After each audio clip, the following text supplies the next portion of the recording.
ये वो साहब लोग हैं जो जनता को इंसाफ दिला सकते हैं। 12 साल के अंदर जनता को इंसाफ नहीं मिला है और ना ही आगे मिलेगा। जितने भी करप्ट नेता हैं वो दूसरी सरकारों में जाके घुस जाते हैं और उनको सपोर्ट मिल जाती है। ऐसे नेताओं का बहिष्कार करना चाहिए, वरना इनको एक ऐसा लॉ निकालना चाहिए कि जो भी आदमी दूसरी सरकार में जाएगा उसको पहले इस्तीफा देना पड़ेगा और फिर जाके वो इलेक्शन लड़ेगा, फिर जाएगा। आज जनता रोडों पे भटक रही है, गर्मी सर्दी में मर रही है, लेकिन हमारी सरकारों को उससे कोई फर्क नहीं पड़ता। आज जितने भी व्यापारी हैं या बड़े आदमी हैं वो ऊपर हैं, गरीब जनता रोडों पे सो रही है, आंधी तूफान के अंदर सो रही है, गर्मी में सो रही है, सर्दी में सो रही है। आखिर इसका कोई मसला हल निकलेगा?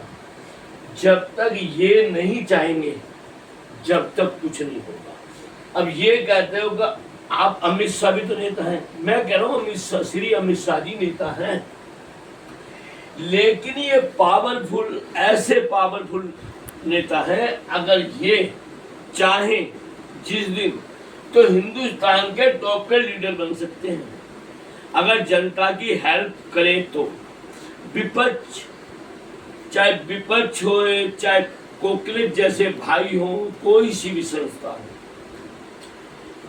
ये कभी इलेक्शन में जीत ही नहीं सकते। उसका कोई कारण है कि मोदी जी जो चाहेंगे, उनकी भविष्यवाणी ऐसी होती है, जब भी वो चाहते हैं, जो चाहते हैं वो ही होता है।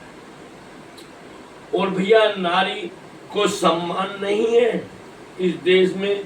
जितने भी रेपिस्ट हैं सारे के सारे जाके उधर मोदी जी के शरण में जाके बैठ गए हैं, उन पे कोई एक्शन नहीं। मैं ये जज साहब से कहना चाहता हूँ, मिलिट्री मैन से कहना चाहता हूँ, वकील साहब से कहना चाहता हूँ, आईपीएस अफसरों से कहना चाहता हूँ, क्या आप जनता को हक नहीं दिला सकते? आप एक पावरफुल आदमी है, पढ़े लिखे हैं और सब कुछ इंटरव्यू दे के आए हैं, डिग्रियां लेके आए हैं, क्या आप करप्ट नेताओं के दबाव में हैं? मेरे को तो ये 100% लगता है आप उनके प्रेशर हैं। अरे मैं मानता हूं कि आपके तबादले होते हैं, मैं मानता हूं इनके तबादले होते हैं, लेकिन दूसरी जगह जाएंगे तब भी वही तनख्वाह है, कहीं भी जाएंगे तब भी वही तनख्वाह है। एक बारी जनता का साथ दे दे। मैं कह रहा हूं ये सरकार अगर घुटनों पर नहीं आएगी, जो मर्जी करे, एक बारी इलेक्शन करा दे सही तरीके से। मैं कहता हूं क्या सरकार को क्या चाहिए? लाखों करोड़ रुपया सिर्फ 30 दिन के अंदर लाखों करोड़ रुपए कमवा दूंगा, और सरकार सही तरीके से चलेगी। ना कोई हिंदुस्तान के अंदर रेपिस्ट, हमारी मेरे बहन बेटियों को कोई रेप नहीं कर सकता, कोई छेड़छाड़ नहीं कर सकता। कोई भी नेता किसी का पैसा, जनता का पैसा नहीं मार सकता, कोई करप्ट नहीं कर सकता।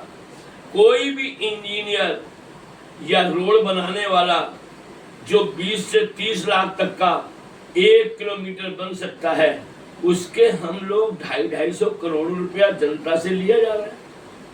दे तो सरकार रही है, लेकिन लिया तो जनता से ही जा रहा है। आप जनता के लिए क्या कुछ किया है? इन्होंने गरीब जनता के लिए कुछ नहीं किया, और इनके राज में 12 साल के अंदर 10-12 सबसे ज्यादा अगर कोई मरा है तो हिंदू। जय हिंद।